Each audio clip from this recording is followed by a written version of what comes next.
ayer por mensajes referente a la evaluación. No se asusten, no son preguntas rebuscadas, sino son preguntas que van a nacer justamente de lo que estamos hablando, de los casos clínicos y de la resolución e interpretación de estos casos clínicos, porque eso es lo que tenemos que hacer ahora, utilizar todo el enfoque lógico, el razonamiento lógico, para poder dar solución a diferentes casos clínicos que pueden presentarse en algún momento de nuestra situación o en nuestro lugar de trabajo.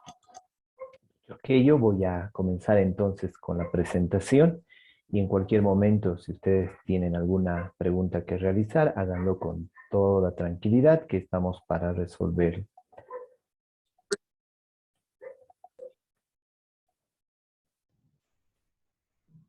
Gracias, doctor. ¿Me confirman si se ve mi pantalla? Sí, doctor. Sí, se ve. Perfecto. Bueno, estamos haciendo una revisión de la farmacología y farmacoterapia de gastrointestinal. Y hemos mencionado que el sistema digestivo es mucho más complejo como tal. Necesitaríamos mucho más tiempo, detalle para poder analizar, abarcar diferentes patologías. Y no es el sentido de avanzar poco, sino de avanzar con mucha calma, con mucho cuidado, porque si tomaríamos todas las patologías, repetiríamos tal vez la literatura que tenemos ya nosotros desde pregrado hasta posgrado, pero no se trata de eso, sino se trata de tomar en cuenta las patologías que son emergentes de nuestro medio y pues tratarlo de dar una solución, porque estos son situaciones muy eventuales dentro del servicio de farmacia. Por lo tanto, entonces, vamos a continuar. Ayer ya hemos visto la parte de la enfermedad ulcerosa péptica y hemos comenzado abordando de las patologías más comunes que están dentro de este grupo. ¿No? Hemos hablado de la enfermedad de reflujo gastroesofágico, la enfermedad de gastritis tanto aguda como crónica y las úlceras gástricas y úlceras duodenales. Y hemos también hablado de aquellos medicamentos que en algún momento van a permitir controlar la liberación del ácido clorhídrico, que este activa al pepsinógeno y lo convierte en pepsina, y pues es este el que va a dañar los tejidos en algún momento, ¿verdad? También hemos recurrido a algunos estudios secundarios, como principalmente a la endoscopía gástrica alta, como una utilidad del diagnóstico de estas enfermedades. Ahora vamos a continuar también viendo dentro de las enfermedades ulcerosas pépticas a otra de las entidades más frecuentes. Micrófonos, por favor. Por favor, de silenciar. Gracias, muchas gracias. Vamos a presentar el siguiente caso clínico. Tenemos un paciente de sexo masculino de 50 años de edad. Este paciente presenta un dolor epigástrico de tipo urente, de inicio hace 3 semanas, y fíjense que lo despierta en la noche, algo importante que hay que tomar en esto. Este dolor comienza a última hora de la mañana y se alivia con los alimentos, aunque reaparece aproximadamente 3 horas después de cada comida y durante el sueño. Examen clínico sin particularidades. Se realiza el test rápido de la ureasa para poder encontrar o no la presencia de esta bacteria que es el Helicobacter pylori. Entonces nos da un resultado positivo. Se programa endoscopía gastrointestinal, en el cual se evidencia la presencia de una úlcera inflamada a nivel de la pared del bulbo duodenal. Se realiza la respectiva biopsia, que va a confirmar a través del estudio microbiológico la presencia de Helicobacter pylori. Se realiza el esquema de tratamiento para erradicar Helicobacter pylori. Lo vamos a dejar ahí simplemente como esquema, no vamos a indicar cuál. Y posteriormente se puede evidenciar al tratamiento de este esquema. Se hace una prueba de ureasa y el resultado es negativo. Y la endoscopía también va a confirmar la curación de la úlcera. Entonces esto nos permite de alguna manera poder dar Perdón, un momentito, por favor.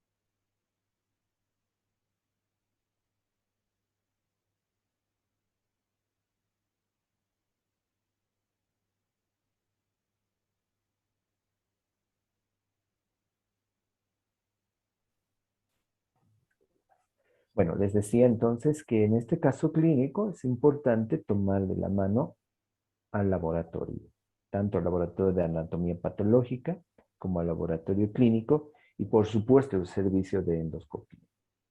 Eso nos ha permitido identificar a una bacteria que es Helicobacter pylori. El día de ayer hemos mencionado que dentro de las entidades que provocan estas enfermedades ulcerosas pépticas, el más importante es hablar de Helicobacter pylori. Estarán viendo ustedes una signosintomatología muy clásica debido a la infección por Helicobacter pylori. Estamos hablando de dolor epigástrico. Ya hemos mencionado que el dolor epigástrico se refiere a ese dolor situado entre el ombligo y el esternón. Es un dolor de tipo urente. El paciente refiere que le arde, ¿no? A eso algunos refieren inclusive como pirosis, ¿no? También algo importante es que este dolor principalmente se da en la noche. Y esto sabemos muy bien que dentro del sistema nervioso autónomo, pues se activa más durante la noche que en el día. Si muy bien en el día es respuesta a, es decir, respuesta a un alimento, a una bebida, etcétera, puede haber una respuesta del sistema digestivo, pero durante la noche se liberan ciertos factores neuroendocrinos que permiten que el sistema digestivo pues se active más durante la noche, hay una mayor hipersecreción y provocando este dolor que es insoportable. Algo también que relacionan los pacientes, que es un dolor que cuando consumen algún tipo de alimento, pues cesa el dolor. Pero posteriormente nuevamente empieza a recaer el dolor y eso es lo que les molesta al paciente. Piensan que es un dolor más de hambre, comúnmente como dicen, te dolerá por hambre.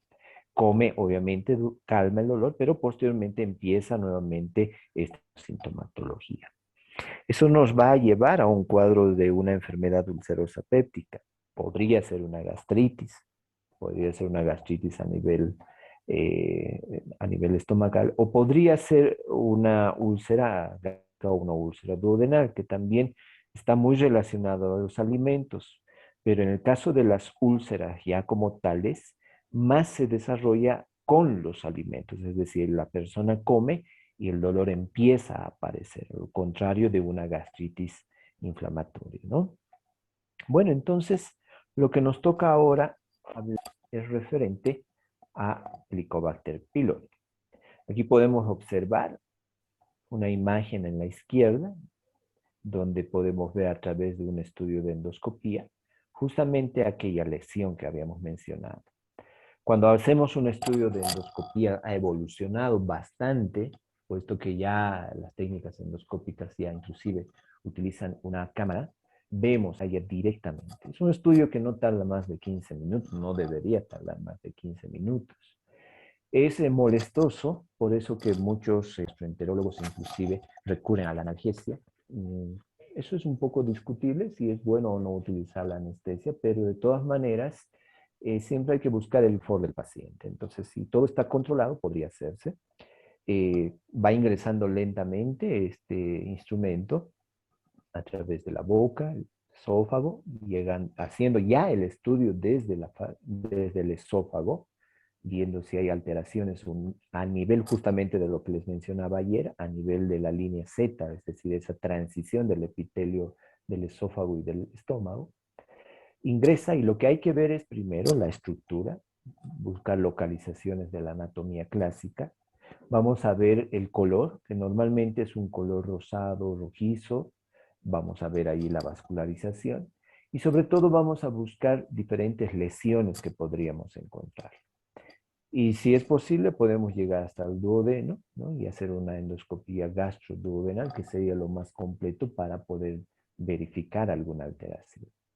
Y si la clínica, en este caso, por ejemplo, el paciente ya muestra una clínica, pues recurriremos a tomar un pedazo de tejido, lo que se denomina como biopsia, y esto pues lo enviaremos para su estudio histológico, citológico y también microbiológico. Hasta el día de hoy, el gold estándar de diagnóstico de Helicobacter pylori es justamente el cultivo. Sabemos que el Helicobacter pylori juega un papel tan importante dentro de la úlcera péptica y también del cáncer gástrico. Eso es importante considerar el tratamiento preventivo, el tratamiento precoz para evitar consecuencias tan graves como es llegar a un estado de cáncer. El Helicobacter pylori en realidad es una bacteria tipo gram negativo, como pueden observar ustedes aquí a la derecha, con un flagelo unipolar. Este no es tan antiguo, fue el año 1983 más o menos que se hizo la identificación en cultivo. A partir de aquel se lo ha asociado principalmente a estas enfermedades gástricas, principalmente a úlceras y a gastritis, y también en el flujo gastroesofágico, ¿no?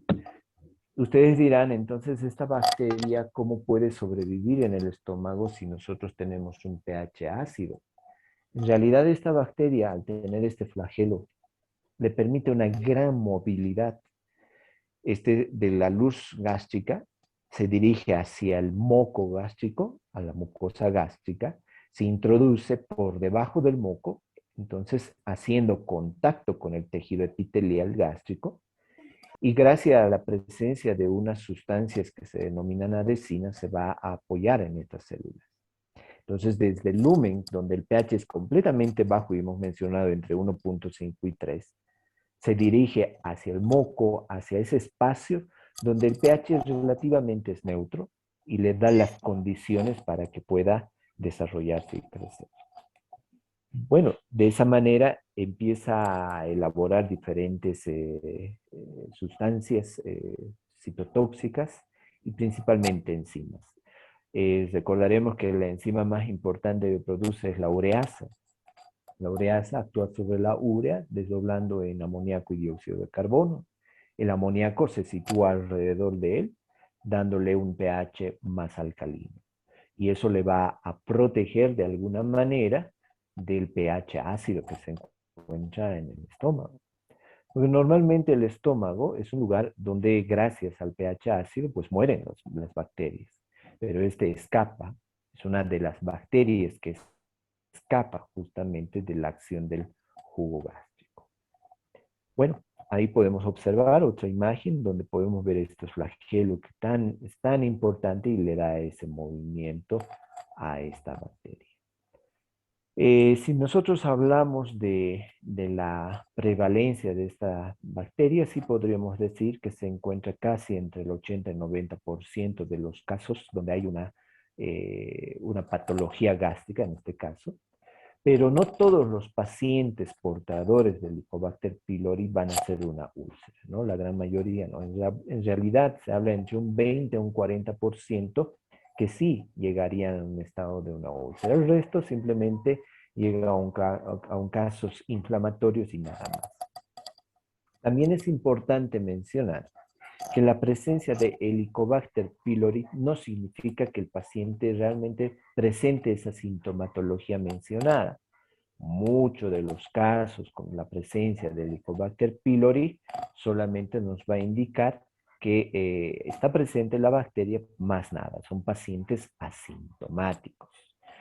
Esto de acuerdo a factores ambientales, dietéticos, etcétera, pues va a cambiar drásticamente el caso y, bueno, se va a dar la enfermedad ulcerosa péptica en algún momento determinado. Por eso que existe la importancia de la detección precoz de la presencia del Helicobacter pylori. Podemos clasificar como métodos invasivos y métodos no invasivos en la búsqueda de esta bacteria. Invasivos estamos hablando del uso de la endoscopía, ¿no? Entonces, a partir de aquel tomamos un pedazo de tejido, hacemos una biopsia y fíjense, hasta el día de hoy sigue considerándose como el gold estándar, con una sensibilidad del 95% y una especificidad del 100%. Pero también tenemos métodos no invasivos como los estudios serológicos, el test de la ureasa, por ejemplo, que son más alcanzables, diré, en los laboratorios clínicos. Inclusive aquí en Sucre utilizan más ELISA que el test de la ureasa. Alguna vez llegan los tests, sobre todo de donación. Eh, Sí, muy bien, como farmacólogos nosotros tenemos que tener en cuenta esto. ¿Por qué? Cuando hacemos un tratamiento de Helicobacter pylori, tenemos que ver si realmente se ha erradicado o no. ¿Y en qué nos vamos a valer? En un diagnóstico. Y entonces el paciente le tenemos que indicar dos posibilidades. Uno, que es la endoscopía.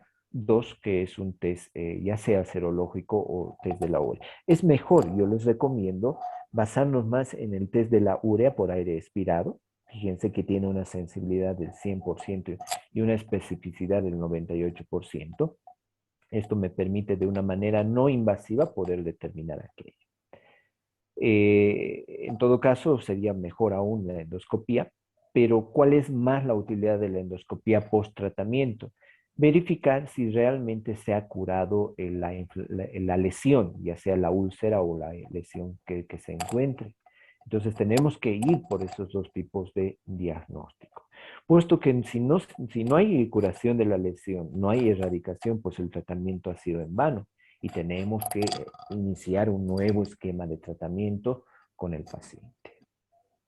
Nuevamente les digo, ¿cuál es la importancia de verificar si hay un buen tratamiento o no? Es justamente no llegar a estadios complejos de esta enfermedad como es el cáncer gástrico.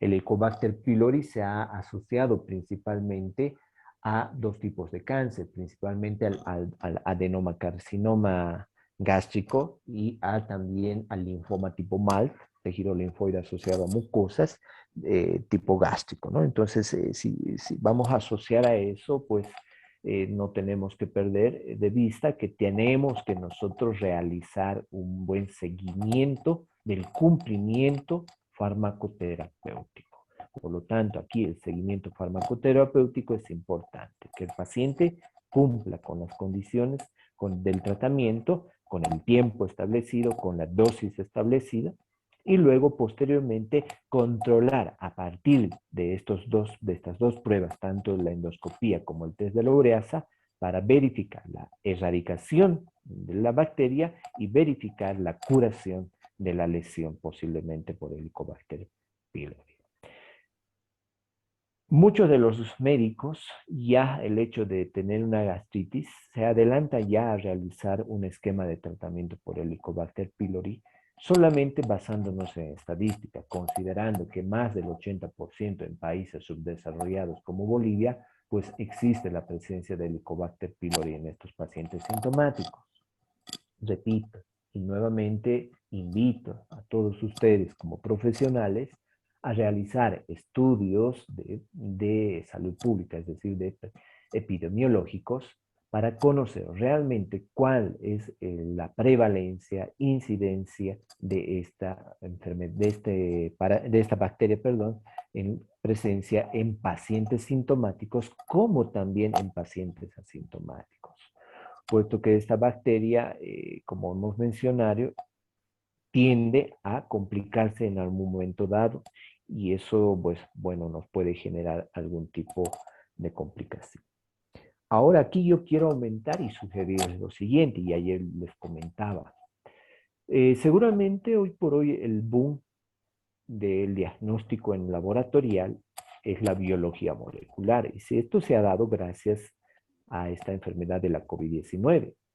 Se ha tratado de identificar a este virus, al virus SARS-CoV-2, y inicialmente se hacía solamente pruebas de biología molecular. Luego, bueno, se han desarrollado otras pruebas, pero sigue siendo la prueba de biología molecular la que nos va a permitir verificar la presencia o no de este virus. Y cuando hablamos de biología molecular, lo primero que nos van a venir a la cabeza son los métodos de búsqueda de ácidos nucleicos, tipo ADN, tipo ARN. Y el método más utilizado ha sido la reacción en cadena de la polimerasa. En este caso, para la COVID-19 hemos buscado la prueba, la reacción en cadena de polimerasa retrotranscriptasa por ser un virus ARN. A partir de aquello, Bolivia, como tal, se ha dado las políticas de salud de implementar laboratorios de biología molecular estatales, ¿no?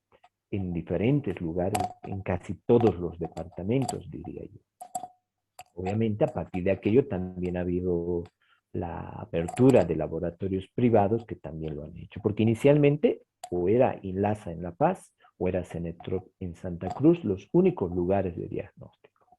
¿Y por qué digo esto? Porque a partir de la apertura de estos laboratorios, nosotros tenemos una excelente herramienta de diagnóstico. En otros países, y bueno, también nosotros estamos en un proyecto de la elaboración de primers de búsqueda de diferentes vectores de infección. En este caso, por ejemplo, podemos buscar un gen determinado correspondiente a Helicobacter pylori. Lo podemos hacer en saliva o lo podemos hacer en materia fecal, donde se puede decir que han dado resultados mayores inclusive al gol estándar. Es decir, podemos llegar a una sensibilidad del 100% y a una especificidad del 100% también. Entonces, si nosotros tenemos ya los laboratorios de biología molecular, aprovechémoslo. Pues sugiramos al CEDES, no sé, al colegio departamental que está presente también, de que estos laboratorios, ya estamos en una bajada de la enfermedad de la COVID-19, posteriormente aquello, ¿para qué van a servir los laboratorios? Justamente para esto, aperturar nuevos servicios. Imagínense contar con un laboratorio de biología molecular donde yo pueda realizar la búsqueda del Helicobacter pylori mediante un método no invasivo, para empezar, ¿no? No nos gusta que nos hagan una endoscopía, es un poco traumatizante para muchos pacientes. Imagínense tener un método a ese nivel de búsqueda de esta enfermedad. Pero ¿qué utilidad más le puedo dar? Porque sería muy simple buscar o no buscar. Pues le puedo dar la utilidad también. Ustedes saben muy bien que las bacterias cambian constantemente y buscan resistencia a diferentes tratamientos o a diferentes antibióticos. Y esto lo hacen justamente a mutaciones genéticas que pueden tenerlo a nivel de sus plásmidos. Entonces, imagínense que aparte de identificar el Helicobacter pylori, yo también pueda buscar si existe o no resistencia a los antibióticos comunes, como la claritromicina, como el metronidazol. Entonces yo ya al realizar al paciente la identificación del Helicobacter pylori, también le voy a identificar si es o no resistente a estos antibióticos. Por lo tanto, mi esquema terapéutico va a estar mucho más dirigido para el tratamiento de este paciente. Ustedes dirán, pero aquí las pruebas de COVID-19 han costado 800, 700, 500, hoy por el ministerio dice que 450, inclusive se puede encontrar hasta en 400 bolivianos. Nosotros, la universidad, por ejemplo, ofrecemos 400 bolivianos el costo de la prueba para COVID-19, PCR, RT-PCR. Entonces, dirán, es muy caro, sí, pero podemos reducir los costos si nosotros mismos podríamos elaborar nuestros reactivos. Imagínense. Y aquí viene de la mano la farmacogenómica, un área de la farmacología que no ha sido explotada hasta el día de hoy en nuestro país. Imagínense que ustedes como farmacéuticos pues busquen una especialidad en biología molecular y sean farmacólogos a la vez y pues se vayan al campo de la farmacogenómica y exploten esta área. Buscar tal vez modificaciones genéticas a nivel de las bacterias, modificaciones genéticas a nivel de los receptores moleculares de las células. Yo creo que inclusive podemos dar respuesta a esas reacciones idiosincráticas de los medicamentos. A veces suceden situaciones inexplicables, pero que tal vez pueden ser descritos por la biología molecular. Entonces, es un campo tan grande, que el instrumento está ahí, lo tiene. Cada departamento, puedo animarme a decir, tiene ya el instrumento. Por favor, su micrófono de alguien.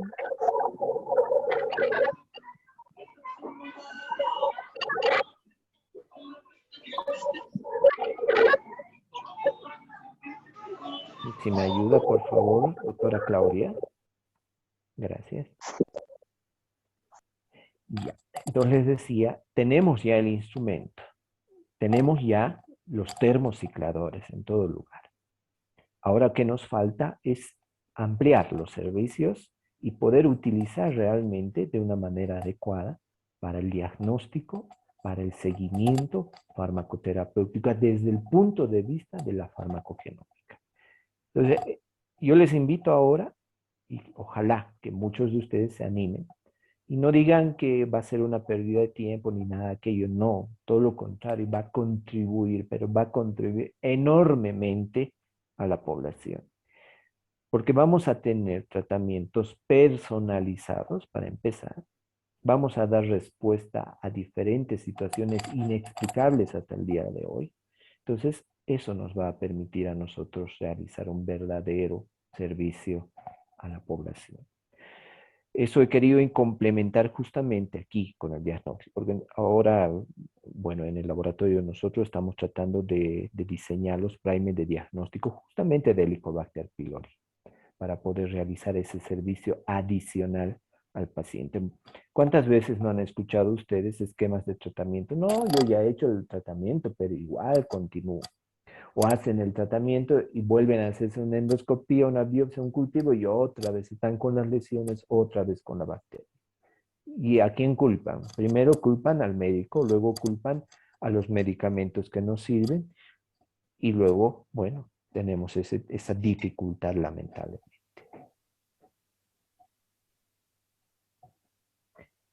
Bueno, para realizar los diferentes tratamientos de Helicobacter pylori, pues se han recurrido a diferentes esquemas de tratamientos. Todos los esquemas tratan de erradicar a Helicobacter pylori. Y aquí tenemos inicial el esquema clásico, el triple esquema, ¿no? Donde se utiliza un inhibidor de la bomba de protones, fíjense, a dosis doble. Eso significa que cualquiera de estos inhibidores de la bomba de protones se utiliza en dosis dobles, es decir, cada 12 horas. En todos los esquemas va a partir de ese tratamiento, de ese esquema. Recordaremos que los inhibidores de la bomba de protones se ha demostrado que entre los días 10 hasta el día 14 realmente pueden curar las lesiones si se asocian a un antibiótico. Y si no lo asociamos a un antibiótico, pues podemos curar esas lesiones hasta la cuarta semana inclusive, pero con posibilidad de recaída porque no estamos erradicando el Helicobacter pylori. Sí, muy bien, estoy curando la herida, pero no estoy curando la causa.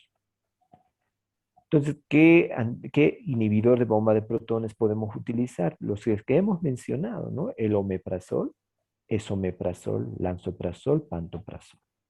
Con su dosis adecuada yo puedo lograr la curación. ¿Y qué antibióticos más voy a asociar? La claritromicina y la amoxicilina. En algún caso, la amoxicilina puede ser reemplazada con el metronidazol. Este es el esquema clásico, el triple esquema, que dura entre 10 a 14 días. Bueno, en países ya muy desarrollados, este esquema ya ha creado bastante resistencia. Casi en el 75% de los pacientes ya presentan resistencia a este esquema. Otros tratan de usar este mismo esquema, pero lo desdoblan. Utilizan tanto amoxicilina como el metronidazol, ¿no? Es el esquema cuádruple. Igual ha demostrado que puede haber de alguna manera resistencia al metronidazol o resistencia a la claritromicina. Ahora, ¿de qué depende si yo utilizo 10 días o 14 días? Depende mucho de la experiencia del médico, de la sintomatología y del cuadro clínico. Si es un cuadro clínico relativamente no muy avanzado, yo puedo ir por los 10 días. Pero las investigaciones nos han demostrado que cuando utilizo 10 días, yo tengo una erradicación hasta el 80%. Cuando llego a los 14 días, puedo obtener una erradicación más del 90 al 100% inclusive. Por eso que a veces es mejor utilizar los 14 días. ¿Qué es lo difícil? Que el paciente cumpla con el tratamiento, con la dosis correcta, con el horario correcto, porque estamos hablando de antibióticos. Y cuando hablamos de antibióticos, tiene una vida media. Y si no toman el horario exacto, pues en esa vida, si dura esa vida media, se termina la vida media y no hay el antibiótico, le da oportunidad a la bacteria de crear algún mecanismo de resistencia. Entonces, más tiempo sugiere a una pérdida de seguimiento del tratamiento del paciente. Tenemos otro esquema, el esquema 2, que también corresponde entre 10 a 14 días. Igual se utiliza inhibidores de bomba de protones en dosis doble. Pero aquí se incrementa un quelato del bismuto, el subcitrato, por ejemplo, del bismuto. ¿Y por qué el bismuto? El bismuto se ha visto que puede, de alguna manera, inhibir el crecimiento y destruir a la bacteria también. Entonces está direccionado exclusivamente para el Helicobacter pylori. Se puede asociar a una tetraciclina y al metronidazol. Ese es otro esquema que también podemos utilizar como alternativo al primero. En último caso, en caso de fracaso de los anteriores, se ha visto también el uso de este otro esquema, que también dura entre 10 y 14 días. Nuevamente, esto se da justamente por los inhibidores de bomba de protones. Se asocia la amoxicilina con la levofloxacina. Se sugiere este tratamiento en pacientes mayores de 18 años. No se recomienda en menores de edad por el uso de la levofloxacina, que se ha visto como una reacción adversa en jóvenes, ¿no? Algunos accidentes a nivel de la tendinitis o ruptura de tendones en algún caso. Les dejo este artículo y ahí está el enlace, ¿no? El año 2020 se realizó este estudio, tomando en cuenta la pandemia, ¿no? Se utilizó bastante inhibidores de bomba de protones, pero trataron de realizar un estudio del Helicobacter pylori. Fíjense que la primera línea de tratamiento es el esquema clásico que les mencionaba, inhibidores de bomba de protones, claritromicina, amoxicilina, y aquí están incorporando el metronidazol, no lo están tomando como alternativo durante 14 días. El segundo esquema, ¿no? En caso de existir alergia a la penicilina, y ustedes saben bien que si hay un antecedente de alergia a betalactámicos, no tratar de utilizar betalactámicos. Y seguramente han debido escuchar también ustedes que tampoco se puede utilizar encefalosporinas, ¿no? Se ha visto también un buen porcentaje de pacientes que presentan alergia a betalactámicos también a cefalosporinas. Bueno, continuemos con esto. Entonces, en vez de la amoxicilina, que puedo utilizar una tetraciclina, por ejemplo, la doxiciclina, puedo utilizarlo, incorporarlo. Pero aquí estoy añadiendo el bismuto, como algún quelante de bismuto, ¿no? Subcitrato, por ejemplo. Otra línea de tratamiento es justamente utilizando o incorporando el levofloxacina. En otros países se ha desarrollado presentaciones farmacológicas, por ejemplo, aquí verán con una marca comercial como Pilera, que ustedes dirán, ¿pero qué es la Pilera? No es más que la asociación de antibióticos, ¿no? Claritromicina, metronidazol y amoxicilina en algún caso, pero que por facilidad para el paciente, pues pueda incorporarlo. Fíjense que están utilizando en 10 días, puesto que son pacientes con una signosintomatología leve. Esto al paciente le da una facilidad de poder tomar sus medicamentos y no olvidarse de la dosis diaria. Bueno,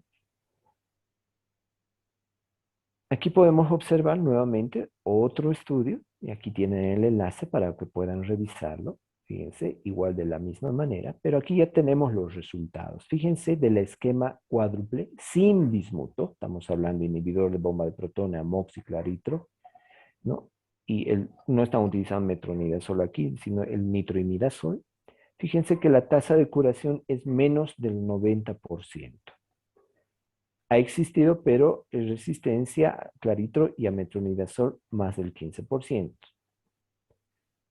Hay efectos adversos en cualquier medicamento, relacionados principalmente a los antibióticos. Estamos hablando principalmente de náuseas, vómitos. En el caso del consumo de bismuto podríamos encontrar tal vez coloración en las heces, y eso hay que informarle a veces al paciente, decirle que su caquita puede hacerse oscura y que no piense que es una hemorragia, porque a veces la mayoría de estos pacientes ha conocido una hemorragia digestiva. Entonces, que no tome como una hemorragia digestiva baja, sino que se debe al bismuto, ¿no? Ahí tenemos el otro esquema utilizando ese pilera, igual, de la misma manera. Existen otros esquemas en investigación. Fíjense, por ejemplo, en este otro caso, fíjense que tenemos el bismuto como quelante, inhibidores de bomba de protones cada 12 horas, la amoxicilina, la claritromicina, amoxicilina de 1 gramo por si acaso, pero la introducción del nitroimidazol. En este otro caso, fíjense, está utilizando otro medicamento como es el vonoprazan, tal vez no lo tenemos en Bolivia, ¿no? La amoxicilina y la claritromicina. Todavía están siendo utilizados en estudios, aún no se conoce si realmente son eficaces o no. Bueno, eso les dejo a ustedes para que puedan tomar esto en la literatura, vean que muchos de ellos han tenido buenos resultados, más en 14 días que en 10 días, por una parte. Por otra parte, existe tal vez mayor aceptación por este esquema con la introducción del levofloxacin. Pero también es importante mencionar que dentro de solucionar alguna molestia en el paciente, también requiere el uso de otros medicamentos que no están en el esquema terapéutico de Helicobacter pylori, que no los nombré anteriormente también para las anteriores enfermedades ulceropépticas, si estamos hablando de los antiácidos. Esto es química básica. Si mi estómago está con una mayor hipersecreción, está más ácido de lo normal, pues tengo que ingerir una base. Entonces, ¿qué base puedo incorporar? Los más comunes, encontramos las suspensiones como hidróxidos de aluminio y magnesio. Ya hemos hablado del bicarbonato de sodio, también que coadyuva también al uso de los inhibidores de la bomba de protones.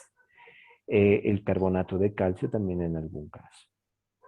Los más utilizados son los dos primeros, que pueden utilizarlo, y es mejor utilizarlo de manera conjunta porque cada uno de ellos tiene efectos adversos diferentes, ¿no? Uno provoca diarrea, el otro provoca estreñimiento, por lo tanto es mejor utilizarlos en conjunto y de esa manera, de alguna manera neutralizar esos efectos.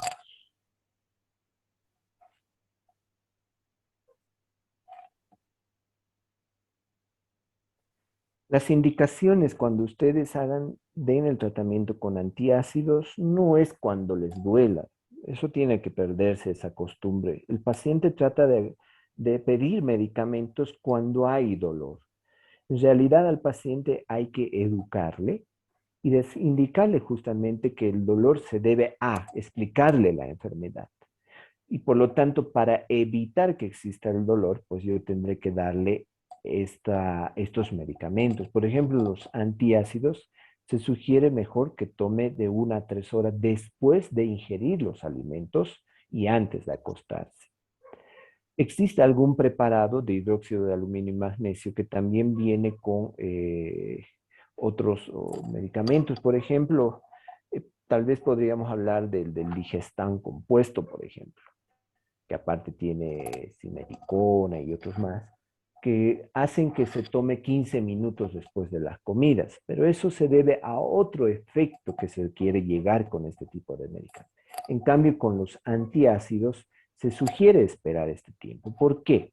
Porque el pico ácido se da durante la digestión de los alimentos.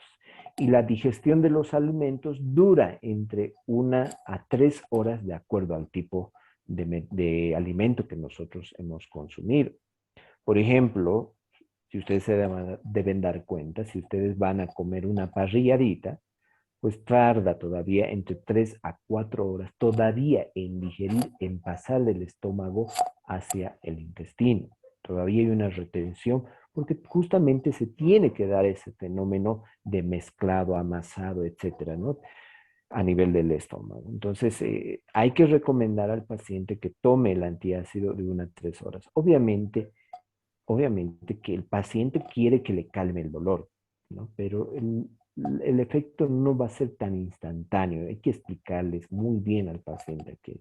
Y para evitar recidivas es mejor continuar de esta manera la forma de tomar estos medicamentos. Eh, Otros medicamentos que podemos utilizar para reforzar la mucosa gástrica, en este caso reforzar el moco protector de la mucosa gástrica, es justamente el misoprostol y el sucralfato. Lamentablemente, este primer medicamento, el misoprostol, no está utilizado muy comúnmente hoy por hoy, justamente por su reacción adversa, y todos sabemos que este incrementa las contracciones uterinas provocando un aborto. Entonces lo utilizan con ese efecto malévolo, ahora, hoy por hoy, inclusive, que para lo que había sido diseñado.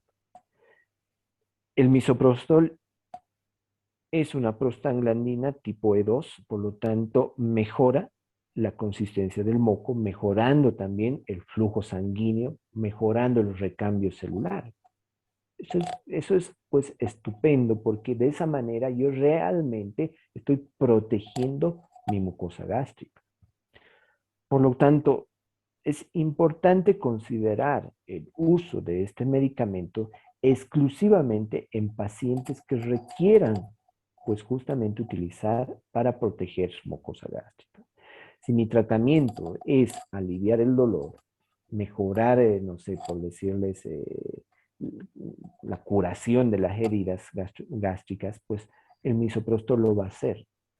Pero lamentablemente, como les digo, ha sido muy controlado el uso de este medicamento. Aquí en Sucre, por ejemplo, casi la mayoría de las farmacias expenden con receta médica. Y de 10 recetas médicas de misoprostol, 1 estará pues dirigida al uso para el tratamiento de gástrico. En cambio, el resto pues es lamentablemente para el uso ginecológico. Entonces, hemos perdido un arma bastante buena, yo diría, muy buena, que en comparación a las anteriores. Pero es válido recordarlo, válido reconocer su efecto y su indicación de este medicamento. A veces en la farmacia tenemos que ser mucho más abiertos y pues tenemos que recurrir a este tipo de medicamentos para poder solucionar estados de salud diferentes.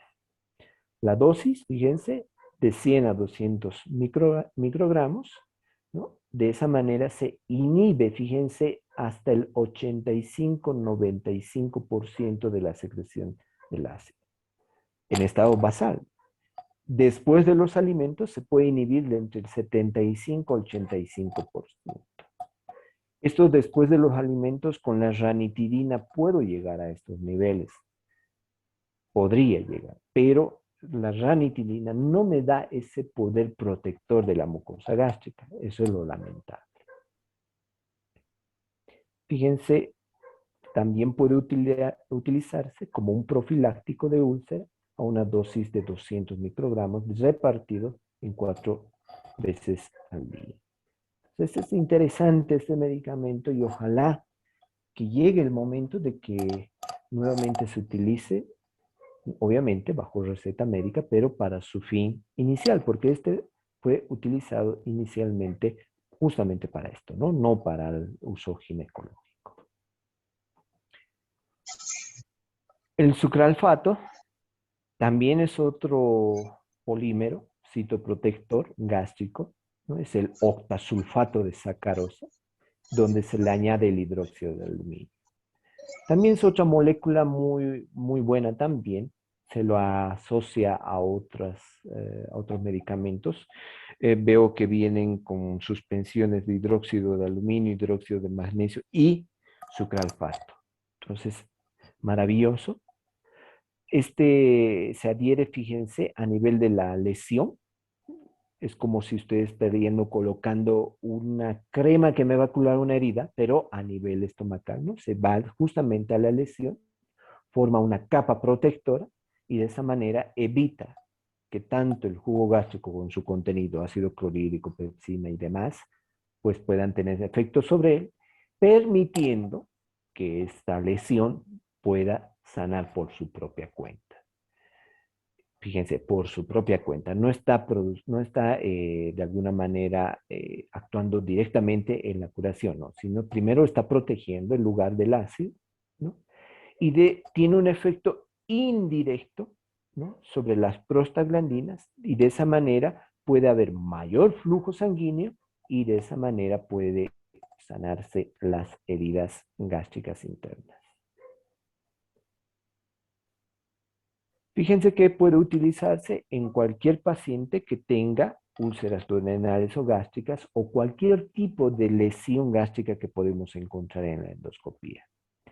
Se recomienda 1 gramo cada 8 horas y el tratamiento aproximadamente entre 4 a 8 semanas. Si yo eso la adiciono, por ejemplo, un inhibidor de la bomba de protones, pues ya a la 4ª semana voy a tener todas mis lesiones curadas. Si es que se trata de una afectación donde no está Helicobacter pylori. Ahora ustedes seguramente en este momento ya están pensando en poder generar esquemas terapéuticos de tratamiento de enfermedades ulceropépticas. No solamente habíamos tenido el omeprazol como una herramienta o primera herramienta, sino también considerando las estadísticas, considerando la clínica del paciente, tal vez asociar antibióticos, asociar sucralfato, por ejemplo, ya para poder subsanar cualquier lesión. Y también no olvidarse de las herramientas diagnósticas, como es la endoscopía o como un test de la ureasa rápida que también puede hacerse para poder verificar el tratamiento efectivo que puede realizarse al paciente. Ahí les dejo todos los medicamentos que se pueden utilizar para las enfermedades ulcerosapépticas, comenzando por los inhibidores de bomba de protones, los antihistamínicos H2, los agentes defensores de la mucosa, y ahí están los incluyendo al misoprostol, sucralfato y antiácidos, y en qué tipo de enfermedades. Esto les dejo para la lectura. Apréndanse bien los esquemas terapéuticos, voy a preguntar eso, ¿ya? Porque es importante conocer todos los esquemas, las dosis y el tiempo, porque eso nos va a permitir coadyuvar a realizar un seguimiento farmacoterapéutico adecuado en el paciente. Este algoritmo, y les dejo aquí en pantalla, y vamos a analizarlo, es un algoritmo de control de la acidez gástrica. Es decir, todo paciente que vaya con la signo-sintomatología, es decir, ardor a nivel epigástrico, dolor a nivel epigástrico, saciedad temprana, sensación de pesadez estomacal, ¿no? Eso nos va a llevar a que hay una hipersecreción ácida. Inclusive, si yo hablo de un reflujo gastroesofágico, el paciente también me va a referir, un mal sabor a nivel de la boca, un ardor retroesternal, un dolor retroesternal, una pirosis retroesternal, etc. Incluyendo lo más grave, que sería una hemorragia. Entonces, si el paciente consulta un problema de acidez, ¿qué es lo que vamos a hacer? Si es un adulto, lo captamos como un paciente que podemos darle un servicio farmacoterapéutico. Si es una embarazada, si es un lactante, un niño menor de 6 años o una persona mayor de 65 años y que tiene muchas patologías de riesgo, yo les recomiendo derivar al médico. No porque va a ser difícil manejarlo, sino que requiere un manejo integral de este tipo de pacientes. Recuerden que la mujer embarazada es una paciente en la cual no podemos utilizar casi ningún medicamento, incluyendo el lactante, ¿no? Por todos los problemas que puede llevar a una gestación. Mejor a veces eh, escapar de esto, ¿no? Con esto yo no estoy diciendo que, porque no sé, porque me da miedo, es mejor no tratar. No, sino porque se trata de pacientes que en algún momento pueden tener consecuencias por el uso inadecuado de algún tipo de medicamento. Ahora, ¿qué hacemos con el adulto? Empezamos a realizarle una anamnesis, ¿no? Le preguntamos todo aquello que le está molestando al paciente. Y si yo detecto signos de alarma, por ejemplo, paciente pérdida de peso y que me lleva a, primero, saciedad de la comida, como poquito ya me lleno, dejo de comer, pierdo peso. Mis mucosas pálidas, entonces me va a dar signos de anemia. Signos de sangrado digestivo, vómitos con borras de café que lo llaman normalmente, anorexia, sensación de plenitud precoz, adelgazamiento importante y el dolor intenso. Estos son signos de alarma. El dolor intenso me refiero a un dolor realmente intenso y que no es dirigido a un solo lugar, sino que se irradia a diferentes cuadrantes del abdomen. Entonces, eso en algún momento me puede dar a otro tipo de patología, por eso yo lo derivo al médico. Les comento aquí del dolor, por ejemplo, un caso que nos sucedió en el hospital. Paciente de más o menos unos 60 años de edad, ¿no? Profesor, va al hospital de emergencias por un malestar estomacal, lo que refería a él. ¿En qué consistía su malestar? Él indicaba que se hinchó su estómago, sentía que la comida está presente o está lleno de gases, está eructando constantemente. Y es un malestar constante que no cede a ningún medicamento. ¿Qué tomó? Simeticona, tomó Digestan compuesto, Arocarbol, mencionó, inclusive tomó Alumar, ¿qué más tomó? Me acuerdo. Y también se tomó un Viadil compuesto, es lo que mencionó. Y no desaparecía el dolor. Obviamente, ahí aparece el médico internista y con mayor experiencia y nos indica, ¿por qué no le hacemos un electrocardiograma? Electrocardiograma nos llama la atención. ¿Y por qué le vamos a hacer? Y les voy a explicar. Y nos hace el electrocardiograma y verificamos en en una derivación, encontramos una onda S baja, que es muy sugerente para poder verificar si podría estar haciendo un cuadro isquémico. Entonces, en cualquier momento el paciente podría hacer un paro cardíaco. Nosotros nos sorprendió y no encontrábamos la explicación y por qué pensó. Y nos enseñó anatomía básica y nos dijo que la cara inferior del corazón hace contacto con el diafragma. Y debajo del diafragma encontramos, en primer lugar, al estómago.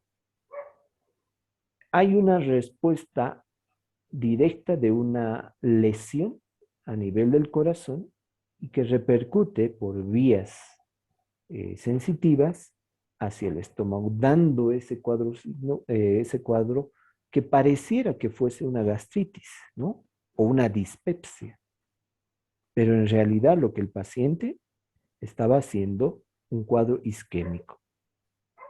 Por lo tanto, al paciente se lo llevó y directamente a terapia intensiva para realizar un control y pues no haga un paro cardíaco en cualquier momento, ¿no? Y se dieron toda la medicación exclusiva. Entonces, fíjense que es tan importante poder diferenciar los dolores y sobre todo la anamnesis, ¿no? Imagínense, profesor, está pasando clases, obviamente reniega constantemente, tiene factores de estrés, etcétera. Era gordito, eso también era importante tomarlo en cuenta. Entonces, es importante tomar en cuenta aquello, ¿no? No solamente dirigirnos a un diagnóstico específico y punto, no. El diagnóstico presuntivo tiene que ser amplio y tiene que responder a las bases fisiopatológicas de lo cual nosotros estamos pensando.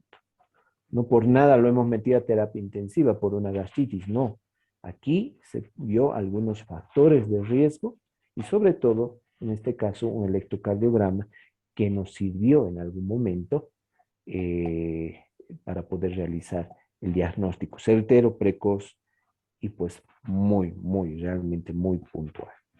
Entonces, es importante considerar los signos de alarma. Si es algo raro, es mejor derivar al médico. Imagínense que si hubiese ido ese paciente a la farmacia, le daban, no sé, algún antiácido, por decirles, chao, váyase, y a la vuelta de la esquina hacía un paro cardíaco y moría. ¿Mm? Entonces, eso hay que considerarlo en todo momento.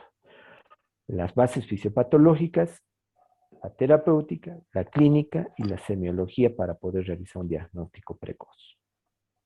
Si no hay estos signos de alarma, todavía puedo captármelo en la farmacia y verificar. ¿Son síntomas recurrentes o persistentes? Es decir, mayor a un mes. Podemos hablar de patologías crónicas, patologías agudas. Pueden ser recurrentes, persistentes. Si es así, mejor derivarlo. Si no, no podemos realizar algún tratamiento, verificar si hay algún tratamiento, si lo tuviera, ¿no? Y si es el tratamiento que ya podemos darle, tal vez nosotros, y es eficaz, ¿no? Entonces podemos resolver problemas de salud. Pero si no es así, es mejor derivar al médico. Hay que verificar factores ambientales, dietéticos, higiénicos, ¿no? Y preguntar al paciente, ¿fuma, bebe alcohol, café, toma fármacos ulcerogénicos? Fíjense este término interesante. Estrés importante, ya hemos hablado de las hormonas del cortisol principalmente, que pueden provocar una hipersecreción gástrica. Si hay estos factores, derivemos al médico. Si no es así, hagamos una intervención farmacéutica. Primero, vamos por los pilares. A veces nos dicen, pero ¿por qué me habla la farmacéutica de la alimentación? No. Recuerden que dentro del aspecto farmacéutico, cualquier sustancia introducida en el organismo que tiene una finalidad terapéutica, ¿no? Terapéutica, sea prevención, tratamiento, diagnóstico, etcétera, se lo puede considerar medicamento, porque lo que acabo de decir es el concepto de medicamento. Y el experto en medicamento es pues justamente el químico farmacéutico. Con eso no quiero decir que los nutricionistas, por decir dietistas, se vayan a molestar con nosotros. No, nosotros también tenemos competencias para poder, de alguna manera, indicar aspectos nutricionales. Entonces, por lo tanto, lo primero que vamos a decir al paciente, darle consejos higiénico-dietéticos. Hay que retirar todos los alimentos que me puede provocar una hipersecreción gástrica. Ya hemos mencionado picantes, condimentos, gaseosas o bebidas bebidas gaseosas o no alcohólicas que lo llaman, ¿no? También el alcohol, chocolates, en algún momento también han mencionado eso algunos personajes, que de alguna manera pueden provocar. Comidas recalentadas, y seguramente ustedes si vienen a Sucre han comido las famosas salteñas, ¿no? Las salteñas son recalentadas. Yo les digo a mis alumnos, No comidas recalentadas, y ellos dicen, no, yo siempre me cocino en el día y como comida fresca. Y no come tucumana, por ejemplo, o salteñas, sí, eso es comida recalentada, se lo prepara día antes, el famoso jigote, y luego se lo coloca al horno antes de servir, se lo hace cocer la masa y lo que está adentro está siendo recalentado. Por lo tanto, eso puede producir ciertas moléculas oxidantes y provocar pues daño a nivel de la mucosa gástrica. Entonces hay que retirar ese tipo de alimentación. Y hay que sugerir más bien el tipo de alimentación. Dieta blanca líquida, lo primero, de hecho, hay que indicar eso, dieta blanca líquida. Luego vamos a indicar un tratamiento antiácido o inhibidor de la secreción gástrica. Si el paciente podemos verificar que puede cumplir con el tratamiento, podemos indicar tal vez un inhibidor de la bomba de protones. Ahora, aquí viene la llamada de atención. A veces he visto en farmacias, y esto me consta porque alguna vez he visto personalmente. Doctora, me duele el estómago, creo que tengo gastritis. Muy bien, tome un omeprazol. Ahí tiene agua.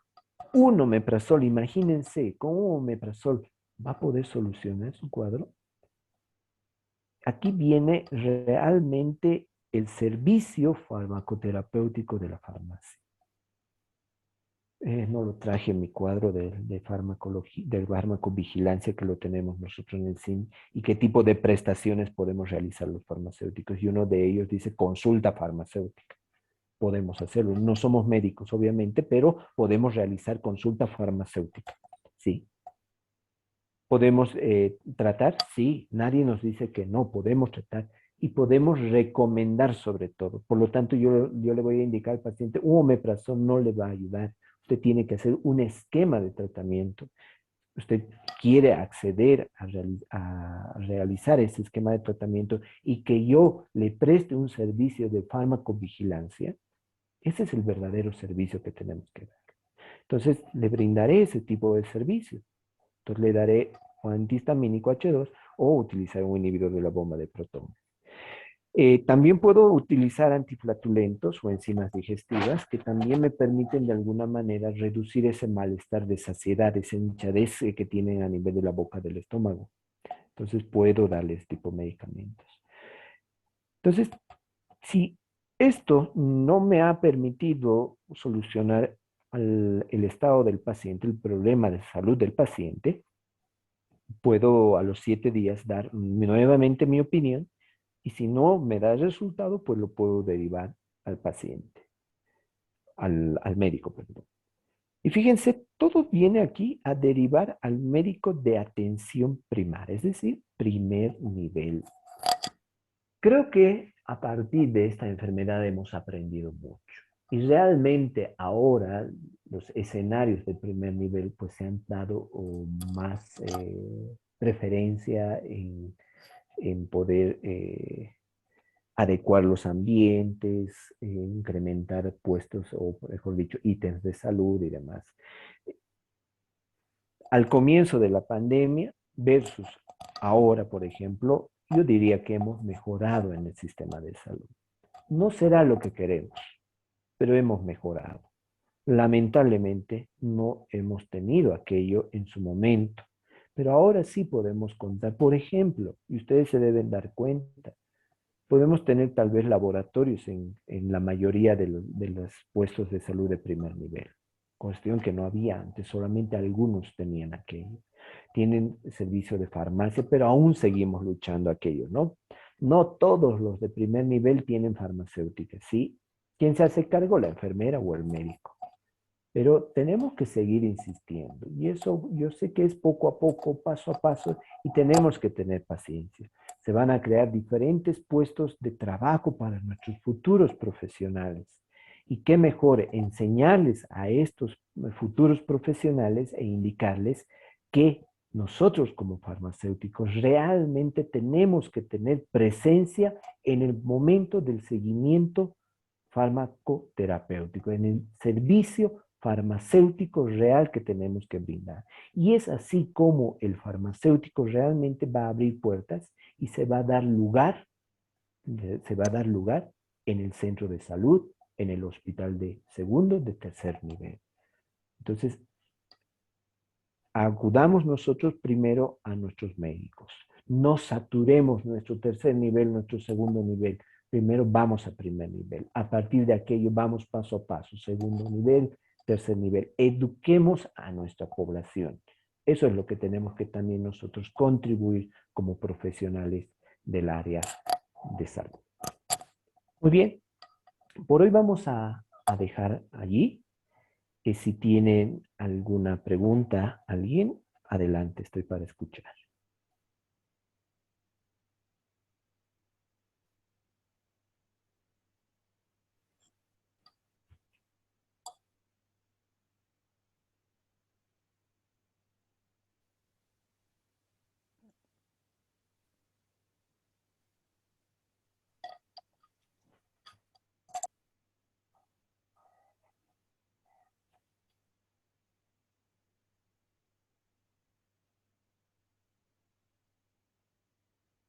No, ¿no? Perfecto, entonces yo les invito a que lean estos artículos científicos, solamente he dejado dos. Vayan ustedes construyendo diferentes esquemas terapéuticos que podrían hacer.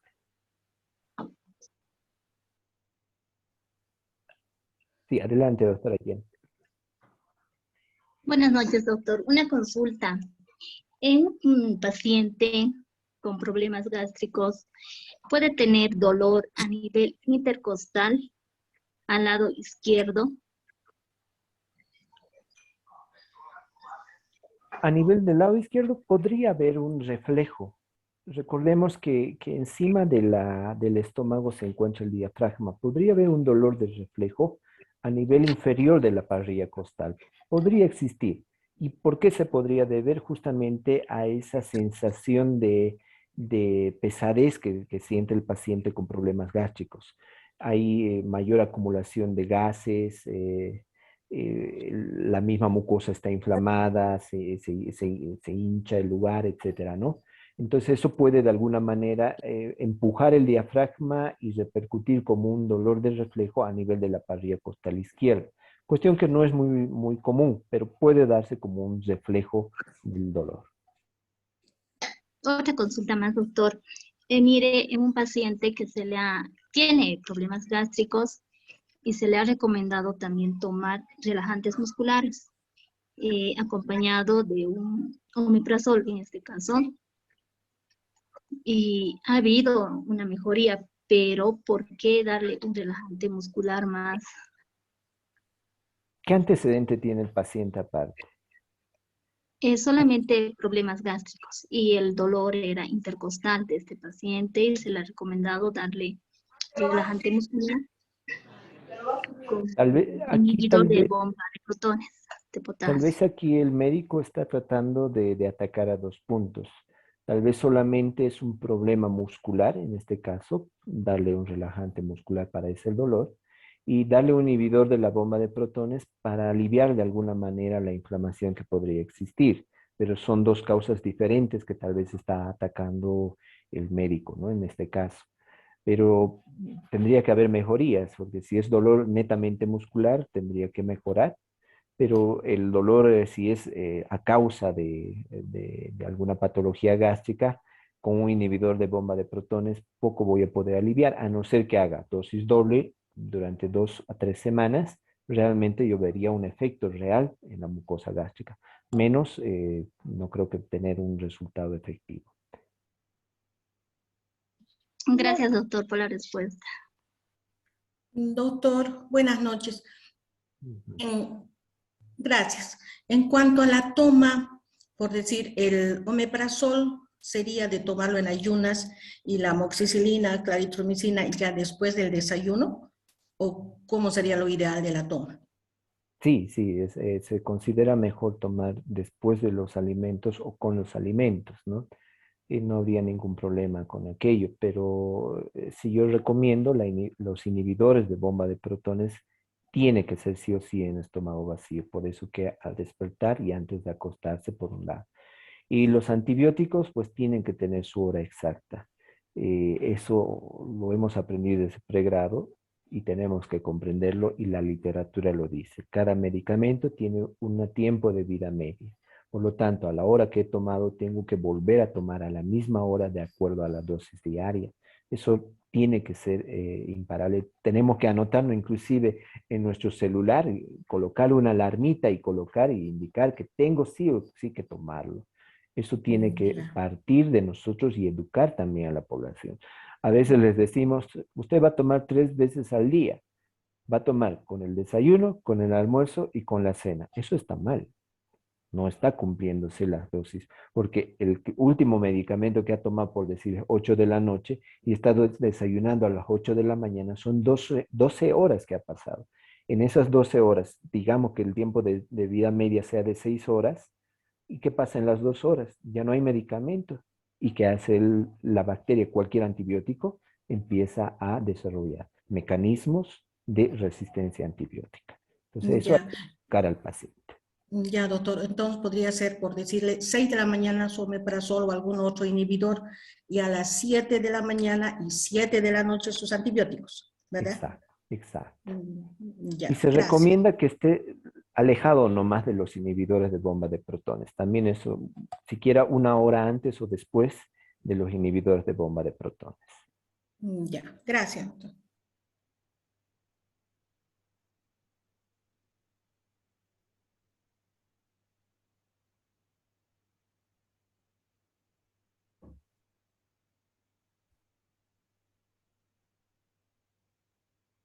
Con estreñimiento, ¿qué antiácido de preferencia? ¿No?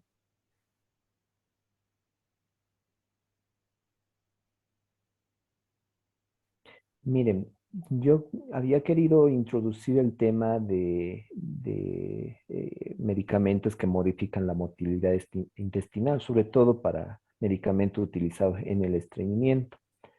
No lo coloqué por el tiempo, pero yo quiero indicarles algo importante. Cuando utilizo un medicamento para el estreñimiento, uno que me va a modificar la motilidad, etcétera, cualquiera de ellos, no tiene un efecto violento. Eso hay que indicar al paciente, tenga paciencia. Por ejemplo, si utilizamos, no sé, el bisacodile, por ejemplo, ¿no? Empieza a aumentar el peristaltismo, todo, pero a veces es difícil tener una respuesta adecuada. Si ustedes buscan la literatura, son horas que tiene que transducir, inclusive días en algún tipo de medicamento que hay que acostumbrarlo todavía. He visto a muchos pacientes y me vienen aquí a la farmacia y al consultorio y me dicen, estoy estreñido y en la farmacia me han dado este antiácido, me dicen, ¿no? Agarra, me muestra el antiácido y lo toma. En 2 sorbos llegan a acabar, porque dice que les provoca diarrea. Entonces, yo no les recomiendo realizar aquello. No es bueno ni estreñir, ni es bueno tener diarrea, ¿no? Porque con diarrea pierdes electrolitos. Y con el estreñimiento sé que es complicado la incomodidad, sobre todo higiénica, que uno tiene, ¿no? Es mejor realizar un tratamiento específico para cada paciente. Y hay que buscar la manera, y hay que ir con los pilares, ¿no? El primer pilar de tratamiento para el estreñimiento tiene que ser la dieta, incorporar fibra, etcétera. El segundo pilar recién vamos a ir con un esquema farmacológico. Y el tercer esquema, pues lamentablemente, tiene que ser el uso ya de mecanismos más dolorosos, como podría indicar, ¿no? Un enema, o llegando inclusive hasta la cirugía, ¿no? Entonces, yo no los recomiendo nuevamente utilizar los antiácidos que producen diarrea en pacientes estreñidos. Muchos se acostumbran. ¿Por qué? Porque el paciente le va a servir en la primera vez y en la segunda vez ya no va a ir a la farmacia, puede ir a cualquier otra farmacia y ya saber qué comprar. Y se va a comprar no uno, se va a comprar varios botecitos y la vez que quiera va a tomar y va a ser un uso indiscriminado de ese medicamento. Por lo tanto, recuerden, nosotros tenemos un lema y trabajamos inclusive nosotros en contra del uso indiscriminado de los medicamentos en general. Por lo tanto, tenemos que educar a los pacientes. Traten de no utilizar antiácidos para el estreñimiento. Por favor, eso yo les voy a recomendar.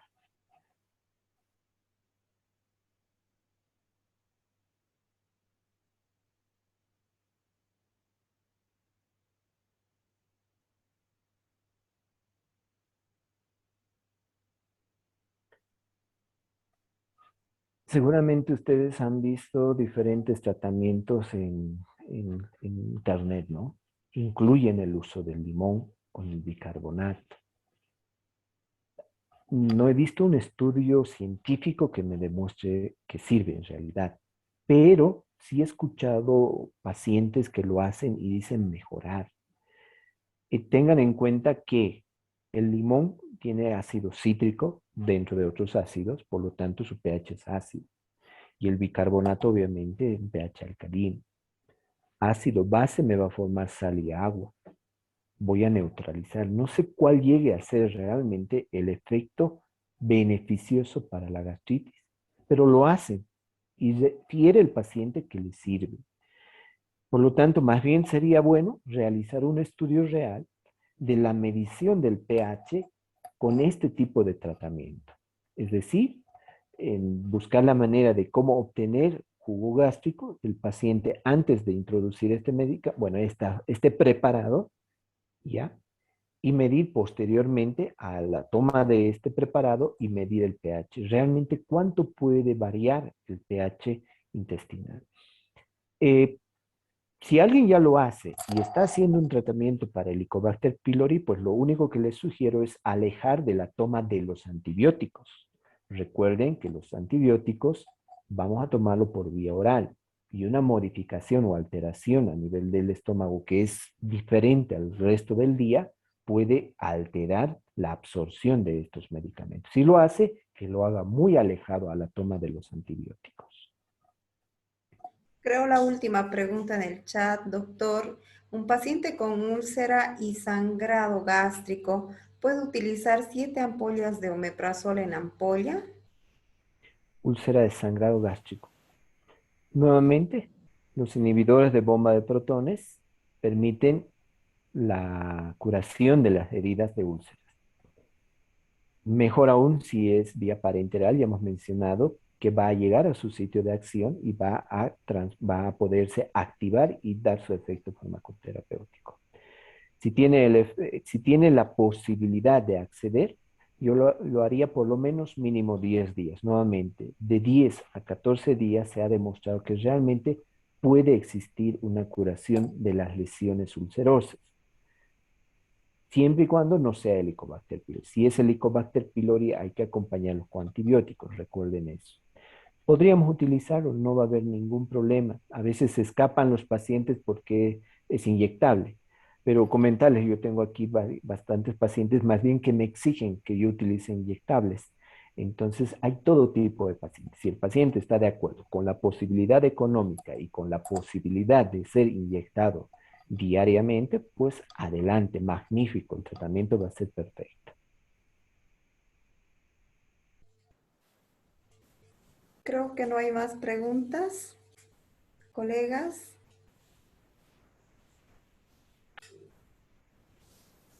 Si hay alguna otra pregunta, colegas, aprovechemos los conocimientos del doctor. No hay, doctor. Perfecto, perfecto, doctora. Muchas Entonces, gracias, que sea todo doctor. por hoy. Realmente brillante la exposición, como siempre. Y bueno, pues esperamos de que todos sus conocimientos impartidos en esta clase podamos nosotros aprovecharlos de la mejor manera, ¿no? Siempre y cuando pensando siempre en servir a la población. Muy buenas noches a todos. Cerramos esta noche de curso. Y bueno, una vez más, mil gracias, doctor, por ofrecernos tanto conocimiento. Gracias a ustedes, gracias por la invitación, pues que sea hasta mañana entonces. Hasta Hasta mañana, luego, doctor. buenas noches. Hasta mañana. Buenas noches a todas las colegas, a todos los participantes de este curso. Muy buenas noches. Hasta mañana. Buenas Gracias. noches, Doctor. doctor. Gracias. Doctor, yo tengo una preguntita. Buenas noches, doctor. Buenas noches, Mañana del doctor. caso clínico, doctor. Buenas noches. Para Sí, mañana. Para doctora mañana, Gretchen. doctorita. Sí, para Sí, mañana. es que querías, sí, el caso clínico que ha dicho que teníamos que resolver, que nos había dicho, ¿cuándo lo va a subir? Si lo tenemos que presentar el viernes. Yo enseguida les voy a subir en el aula virtual, en el Classroom. Enseguida les voy a avisar en el WhatsApp para cuando ya esté, por favor. Ah, Gracias por ok. hacerme recuerdo. Listo, Gracias. doctor. Listo. Gracias, Gracias, doctor. doctora. Buenas noches a todos.